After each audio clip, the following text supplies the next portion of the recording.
Are you tired of having crappy pixelated line art, hate seeing the crisp clean line art of other artists and going, I don't get it. I use the same brushes as them. I got everything right. Why does my line art look like crap? Is it me? Am I just bad at art? Will I always be a bad artist? Is this what we call spiraling? Well, I'm here to tell you that no, you are not bad at art. You just want your line art less pixelated, and you're in luck, because it may not be you, but rather the settings you're using for your canvases and your brushes. So I'm going to go over tips and tricks that can help you start making your images as crisp and beautiful as you want them to look. I also want to preface this video by saying that these tips are going to be presented in the context of someone who is using Clip Studio Paint. Some of these tips should also work for other programs. However, if you want me to specifically tell you how to do them on, like, say, Metabang or Psy, I'm not going to have the answers for you. The art programs I use the most are Procreate and Clip Studio, mostly Clip Studio between the two, and I have some experience with Photoshop canvas settings, but not with most other art programs. Try to find tutorials online or mess around with your program yourself just to see what they have to offer. Okay, where shall we start? The first thing we're going to do is we're going to look at your canvas settings. So you're going to want to make a new canvas, and it'll open you up to this. Since I have it on illustration, we'll just keep it here. And just for levity's sake, we'll just do that. Okay? So we're going to look at your canvas settings first. There are two settings you should be looking at when making your canvas, which are your canvas size and your DPI. DPI stands for dots per inch and can affect anything from your image quality and print quality all the way to the file size. A lower DPI means a lower resolution. So usually a lot of programs start off at 72 DPI. That is very, very low. 72 DPI will make your image come out a bit pixelated and crusty, and sizing it up will just blur it a lot. 300 DPI is considered the print standard size. So whenever you want to print something, it'll look nice, crisp, and clean, and it's just a nice sweet spot for making that crisp art while you want to make something that isn't too ridiculous of a size of a canvas. However, if you do want to make assets for a website, then 72 DPI is good because it'll make things load quicker, and you don't necessarily have to worry about the small little detail if you're just making website assets. So that's good for like coding, and it's something to keep in mind if you ever want to get into web design. Higher DPI makes the images look nice, but the file sizes will be bigger, so you want to keep that in mind. And if you're just sitting there and are like, well, I don't think DPI matters, well, first off, you're wrong, and here's how. Let's use my webcomic InHarmony as an example. I upload my webcomic primarily on 3 places: Tapas, the comics website, and Patreon. I also upload it on TikTok and Webtoons, but the updates for those sites are much sparser than the first 3. Now, I draw my webcomic on a big canvas, about a 13-inch by 19-inch canvas, and with a 300 DPI, that's bigger than most prints you buy at cons. Tapas has a maximum image width limit of 940 pixels, which is roughly 10 inches less than the size of the canvas I draw on. Now what I do is I save both a full-size and a Tapas-size version of every InHarmony page, post those pages on website and Tapas for quick loadability, and I put the full high-resolution ones on my Patreon because my patrons deserve it. This allows the main websites to load faster, however, it loses a little bit of that crisp detail that the pages have that gets lost in the resizing. However, I have printed out the first chapter of InHarmony before for a craft fair I was at for selling, and the pages still do look really nice printed. But if I change the resolution of the full-size image from 300 DPI to 72 DPI, then the image automatically shrinks to the right page size for Tapas on its own, just under the 940 pixel limit, but loses so much more of the quality than if I just shrunk the 300 DPI image that I had. The images come out blurrier at 72 DPI, and the text is not as easy to read. Not a horrible pixelated mess, but still significantly less quality than just shrinking the canvas of the 300 DPI image down to that 940 pixels. And as long as you're not zooming in really close, the quality of the 300 DPI images still look mostly fine compared to the 72 DPI ones, which are still blurry and gross even when you zoom out. And it's not like everybody's going to be zooming in really, really close for every single panel of my comic. However, the 72 DPI quality is very noticeable, as you can see. So what's the lesson here? Draw your art on at least a 300 DPI canvas. Now I will say I do draw on a lesser DPI canvas when animating, about 192 DPI, but I also don't really plan on printing frames of my animation out, and if the animation gets too big, it makes it less likely to crash on me midway through working on it. Just something to keep in mind with Clip Studio Paint, if you, like me, draw on a laptop instead of a more hardy PC who can eat 300 DPI animations at 24 frames per second for breakfast. But even with a 300 DPI, your line quality can still be affected based on your canvas size. I'll put up an example. Let's do this. This is going to be a 300 by 300 canvas with a 300 DPI. And now, let's make my line. Now it looks kind of nice, but most people are going to be zooming in about maybe roughly like this if you look at the image full size, right? It's not very good, is it? Like, it's still pixelated even when you zoom out a bit. You can still see like a bit of that pixelation, and it's fine, but it's not perfect. And I feel like we can do better. So let's get rid of that canvas and let's make a new canvas, and we'll make this one, let's go up a bit. We're gonna do 3000 on 3000. Now we're gonna need a bigger brush for this because this is a bigger canvas, and we're going to go and make a nice line. Now look at that.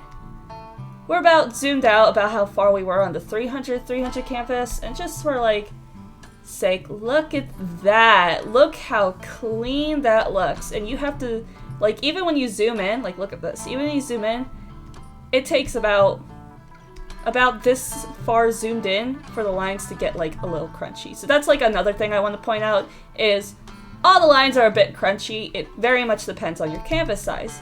So look at, just let me just get rid of that.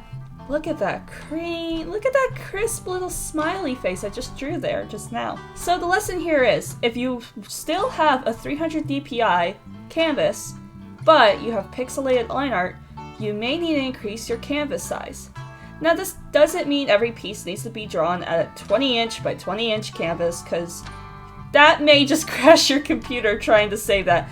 But canvas size will help you make your line art crisp and nice. I definitely recommend using a bigger canvas size, at least for drawings you may want to print in the future, because again, if it's just a sketch, you can afford to draw on a smaller size. Typically, whenever I sketch stuff, I actually go ahead and I use like anywhere between a 1500 by 1500 pixel canvas or a 1000 by 1000 canvas, because my lines, typically, they'll just look like that. And they still look nice, and you still gotta like kind of zoom in to like see the pixels, and like if I use a thinner brush, it's a bit more noticeable. See, like, I mean, we're zoomed down, we're already seeing we're like zoomed in this close, and we're already seeing the pixelation, but if you zoom out a little bit, like look at that, it's not as bad. It could be worse, it's not as bad, and that's why I do my sketches on. Depending on like how good I want the sketches to be, it's like they could be either like really low or really higher. But like this is typically the size I use for my ref sheets, just because like I'm not super focused on quality when it comes to my ref sheets. I just you know, I want to draw the character, I want to put the palette in. I keep hitting my tablet. But yeah, so if you want to draw with if you want nice line art, I would recommend using bigger canvases only for the really nice drawings you want to make, and use smaller canvases for like your sketches or doodles. And there's nothing wrong with like 72 DPI. Like just for funsies, let's make this same canvas size but 72 DPI. Like, I mean, yeah, when you like, it's like you zoom in a little bit more and it's clear that you can see like where the pixels are at. But like the thing about this is like if you wanted to make your image file size even lower, having a 72 DPI just for like doodles and sketches and whatnot, like just when you're doodling and you're not really like trying to make your art look really nice at the moment, it's good for like, you know, storage space.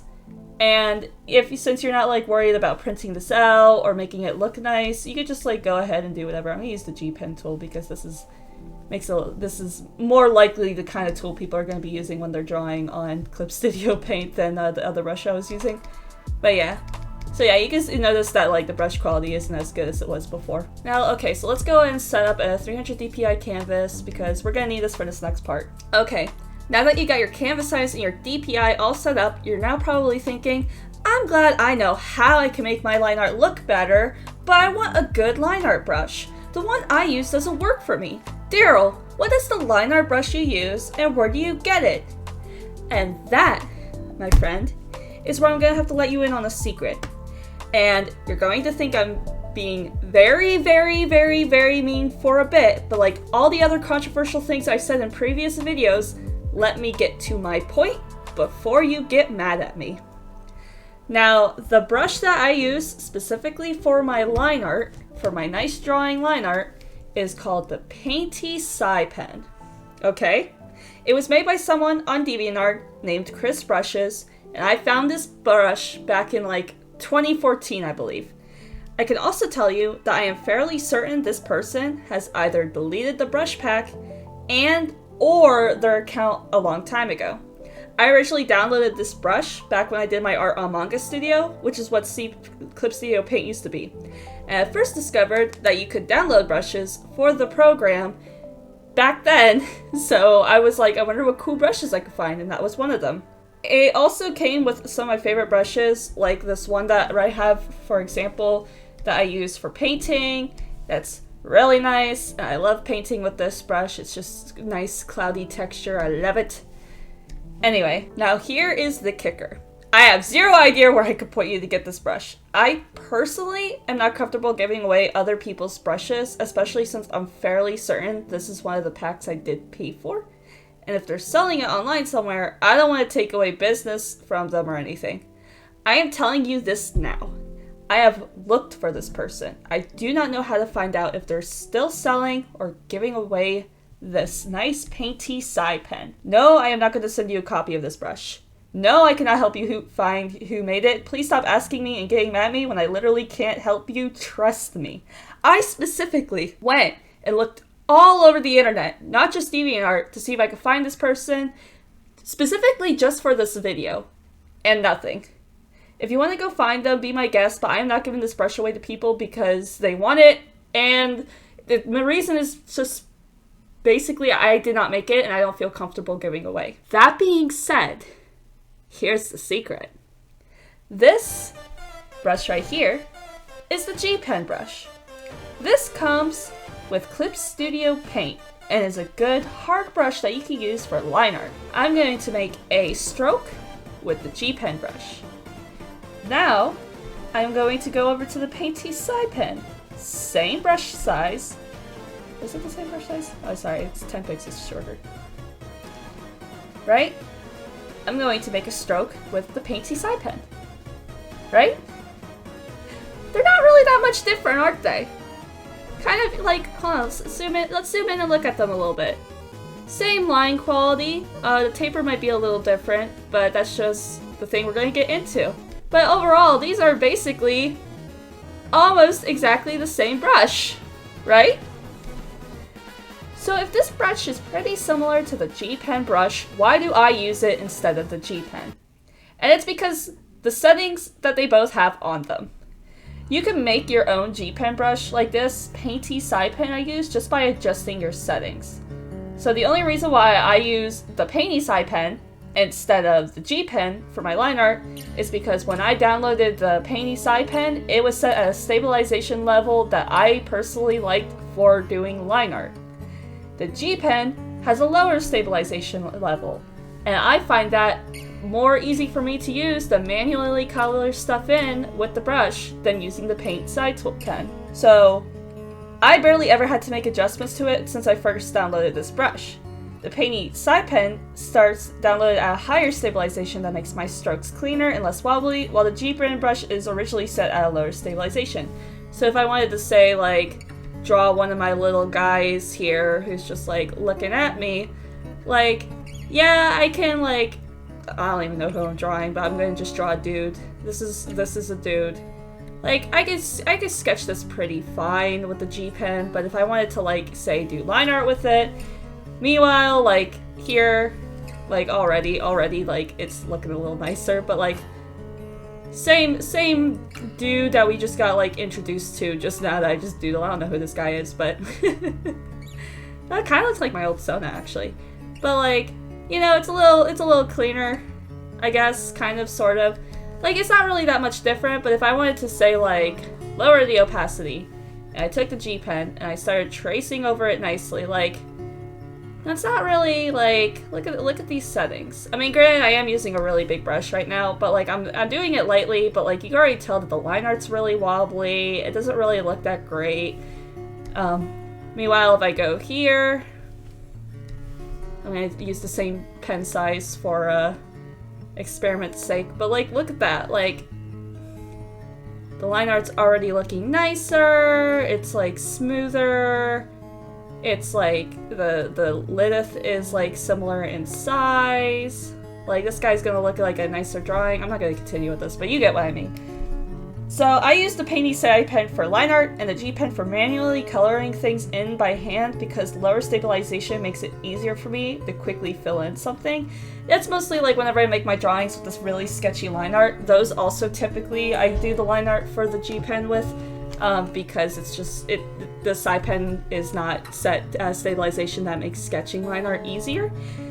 But it's I enjoy it, and I hate having to constantly adjust my settings, so having two similar tools that do different functions is perfect for my workload. And you can also just duplicate the tool and adjust the settings on one if you also like your pen tool being less stabilized than the other. And so you can also rename them, so you know which is which. I also use the G pen for line art when making my more sketchy drawings, like I said earlier. It's quick, it's nice, and I don't always need clean line art depending on the drawing. Okay, so for a minute, I've been talking about this, like, stabilization thing. But, like, what is that? What's stabilization? Well, stabilization is a setting that allows you to adjust the speed of your brush. Oh, I do not want you to do that. Stay up there.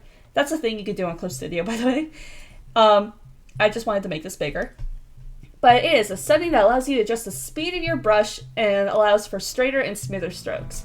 Like I said, difference between G pen, that's fine. You kind of see it a little bit. Hold on a second, I'm just gonna delete all this. We don't need all this. Like, say for, actually, no, squiggles are like easier. So like, this is low stabilization.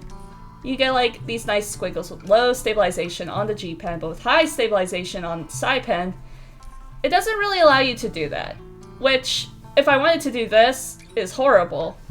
But if I wanted to say, like, draw, like, a smooth circle with, like, smooth eyes, like, on the G pen, like, okay, like, we got that. I'm doing a lot of circles. I think circles are easier to do neatly.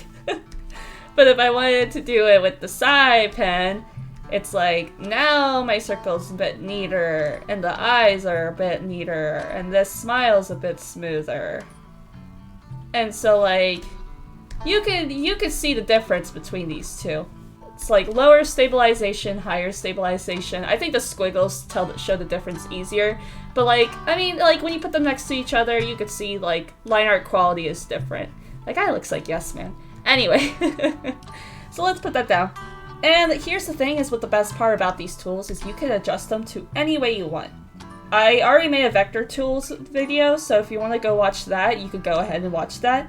But like combining like my pen settings with those tools have made making line art so nice and so easy. It's fantastic. But that's not all you can do with it. Stabilization isn't the only tool. Now you have a tool property setting for each of your brushes, and you could toggle on the setting we're about to get to see which ones are constantly visible to like adjust. Like see here, like my stabilization down here.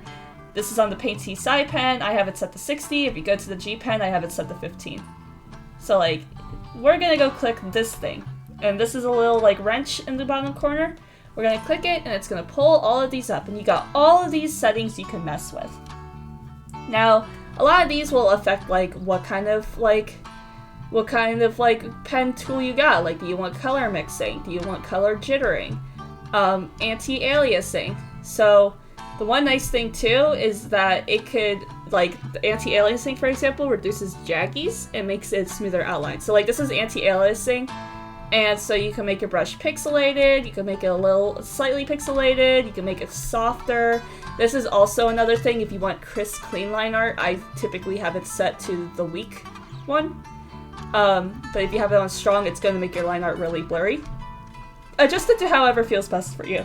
Now, if you want, now these are fine for like making your own brushes. But if you really like the G pen, if you're like, the G pen could be such a cool tool, but I don't know, there's just a couple things on it I really want to change that I don't like. You're gonna want to focus a lot on not just anti-aliasing, but also these three bottom ones right here, which is correction, starting and ending, and anti-overflow. So correction allows you to adjust your line settings with things such as adjusting the taper. So those nice points that you get when you like do that, this down here, that's your taper. And you can make it stronger or you can make it shorter. And also the nice thing with Clip Studio is if you hover over like a setting, it tells you what it does. And like for this one example, it gives you an example like what making a taper on your brush looks like. And just things like that. Do you want to have sharp angles whenever you're doing like that? Or do you want like rounder angles?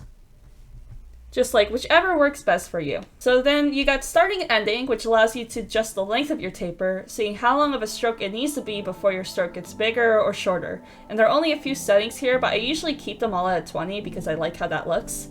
Like not too long of a taper, not too short, and it doesn't look unnatural when I like draw it all together. Sometimes I'll have to erase or adjust something, but I rarely ever have to, especially like I think with the G pen, you let me shorten this down, switch this painty side pen. I have less of that issue with the painty side pen. So like especially when I'm doing like slower line art, my taper tends to like not exist as bad, but it works well for me. And now we go over to anti-overflow, which is cool because this is the setting you edit to make it easier to color your finished lined image on a different layer. Just with the bucket tool. If you go over here and you go to the bucket tool and you set reference to other layers, and then you hit down here this option, reference other layers, you set your area scaling to 10, your tolerance to 10, and you close the gap by like, I have it to like 5.0, so around there, and apply it to connected pixels only.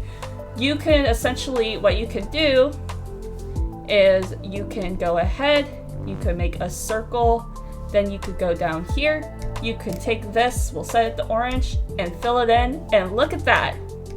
It stays inside the circle, which is pretty neat.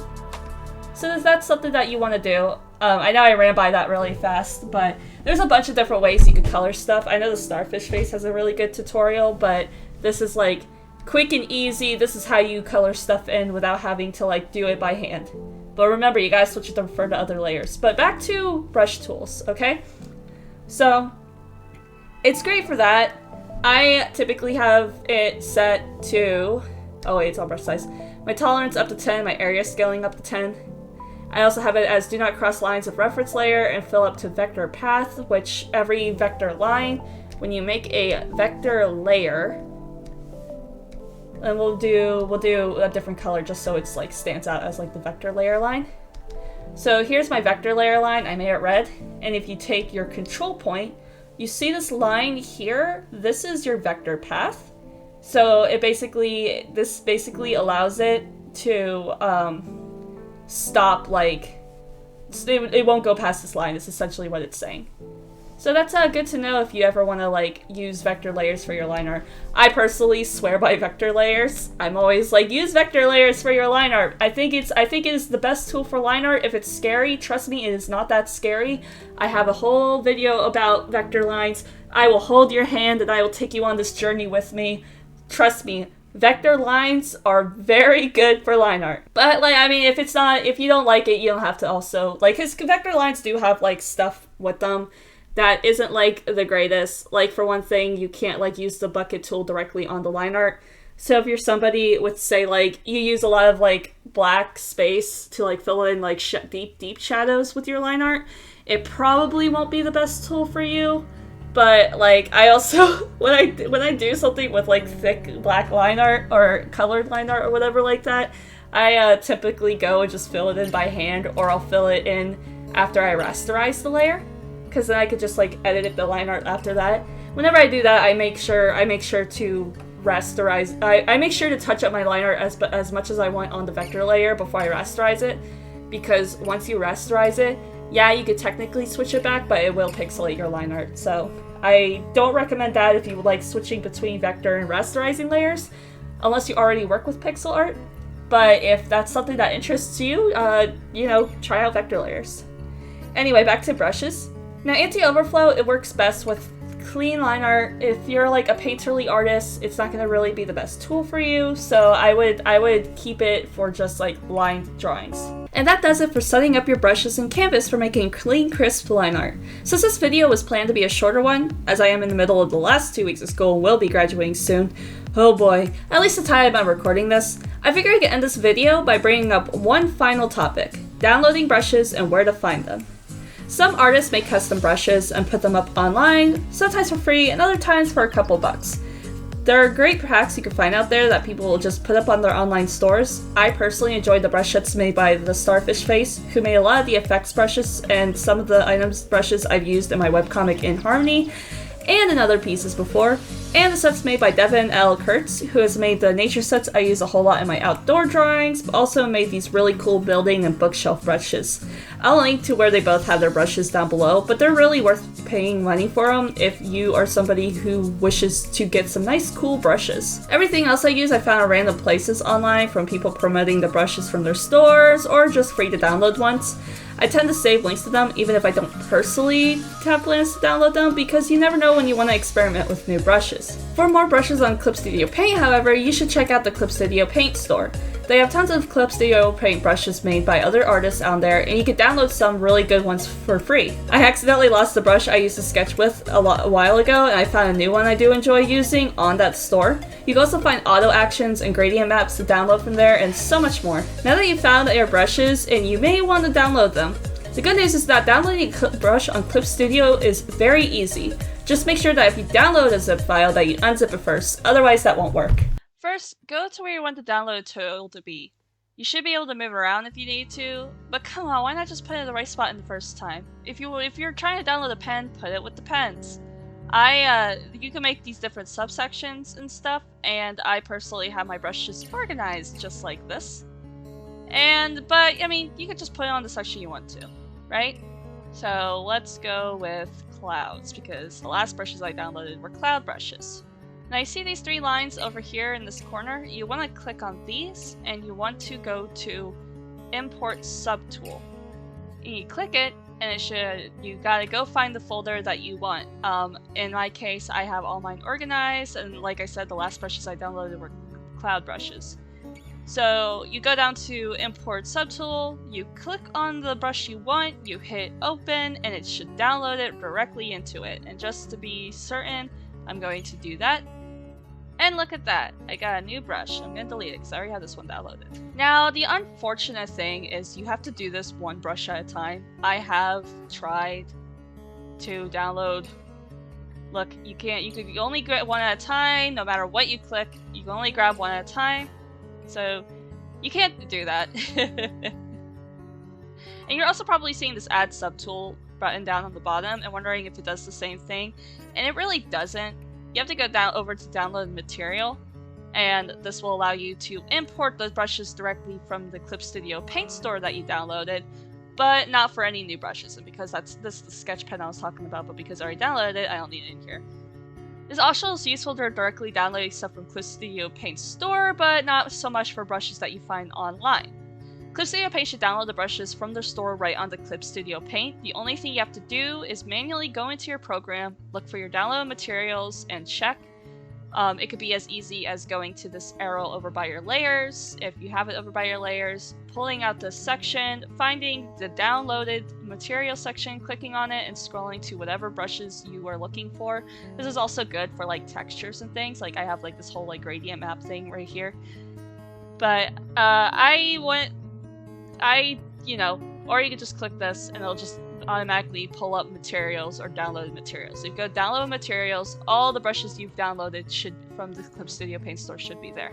It's a couple more steps, but it's really not that hard once you like get used to it. It's like one of those things where once you're told how to do it once, you should be able to do it on your own afterwards.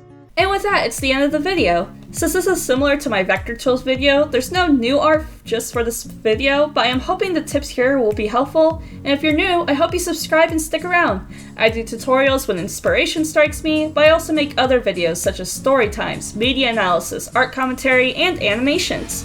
Speaking of, at the end of the month, I plan on finally sharing my senior film, We Ignore the Signs. I mentioned it in a previous video, but it is my sci-fi horror film about a scientist's last log about a space research colony he and his team attempted to start, and all of the reasons it went wrong. I officially finished the film at the beginning of the month, and I plan on uploading it after the exposition is over, which should be before the end of May. I'll have an exact date announced later. It was a labor of love, and I learned so much from working on it, so I hope you guys will enjoy it. I also have a webcomic. InHarmony is a queer horror comic set in West Virginia. It is about art students hunting monsters in the woods. If you love friends that lovingly bully each other, poets who get crushes at first sight, and weird guys in mirrors, then this webcomic may be for you. Why are they in a mirror? It's a mystery. Ooh, spooky. InHarmony can be found on inharmony.the-comic.org. And also, I may be uploading a couple more videos this, next couple months now that I am technically officially done with school. Mostly just because I have so many video ideas and I'm like, I need to do these now. But also because I feel a bit bad that I haven't been posting as much recently. I know I haven't made a podcast recommendation video in a while, and that's because I picked the worst time to do a recommendation video about the Adventure Zone. When that video comes out, that is going to be a pretty big one. Yeah, I make a lot of claims of stuff happening that have already happened or have past happened. To be like, oh yeah, when I recommended Abnormals on that video, and it's like, we're midway through Abnormals, and now me recording this video, it's like, Abnormals has been finished. So, yeah, by the time that video comes out there, I might have already announced what Season 8 is going to be about, but who knows. But I also just got a lot of stuff I really want to do videos of. I want to see if I can do more animated things. I've been working on an animatic whenever I had the time to justify it, which has mostly been before my shifts start at work. So lots of stuff. I want to do more videos. I have a lot of fun with it, and I have a lot of ideas. But thanks for watching. I will talk to you all later. Bye!